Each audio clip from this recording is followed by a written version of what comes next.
আসসালামু আলাইকুম বন্ধুরা, এখন থেকে জন্ম নিবন্ধনের আবেদন কপি ডাউনলোডের জন্য আর ইউনিয়ন পরিষদ বা পৌরসভায় গিয়ে ভিড় করার প্রয়োজন নেই। 2026 সালের লেটেস্ট আপডেট অনুযায়ী আপনি আপনার হাতে থাকা মোবাইল ফোন বা নিজের কম্পিউটার দিয়েই সরাসরি আবেদনপত্রটি প্রিন্ট করে নিতে পারবেন। আজকের ভিডিওতে আমি আপনাদের একদম নতুন নিয়মে এই প্রক্রিয়াটি দেখাবো। প্রথমেই আপনার মোবাইল ফোন বা কম্পিউটারে যে কোনো একটি ব্রাউজারে গিয়ে সার্চ করুন bdris.gov.bd।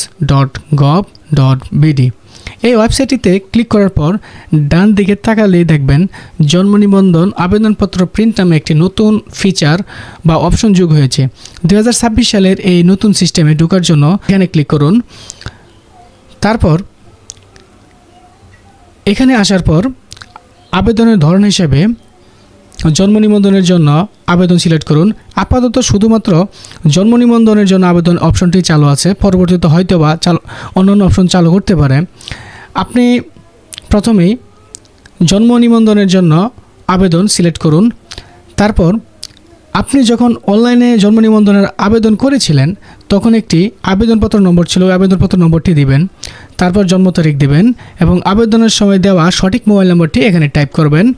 তারপর নাম ইংরেজিতে টাইপ করবেন।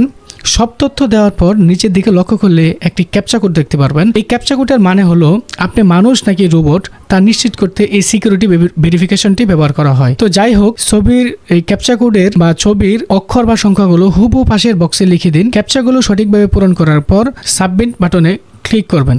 ক্লিক করার পর আপনার আবেদনপত্রের প্রিভিউ লোড হবে। দেখবেন 2026 সালের নতুন ফরম্যাটে আবেদনপত্রটি ডাউনলোড হয়ে গেছে। এই নতুন কপিতে ডান দিকে একটি ডিজিটাল বারকোড যোগ করা হয়েছে, যা আগের চেয়ে অনেক বেশি সুন্দর এবং সাজানো। এটি প্রিন্ট করে সংশ্লিষ্ট ইউনিয়ন পরিষদ বা পৌরসভায় জমা দিলে আপনার কাজ শেষ। তো এই ছিল আজকের ভিডিও। আশা করি আপনারা ভিডিওটি দেখে খুব উপকৃত হয়েছেন। বর্তমানে অনলাইনে সরকারি সেবা হাতের মুঠোয়। ভিডিওটি হেল্পফুল মনে হলে বন্ধুদের সাথে শেয়ার করতে ভুলবেন না। এই সংক্রান্ত আরও ভিডিওর জন্য আমাদের চ্যানেলটি সাবস্ক্রাইব করে পাশে থাকুন। আসসালামু আলাইকুম।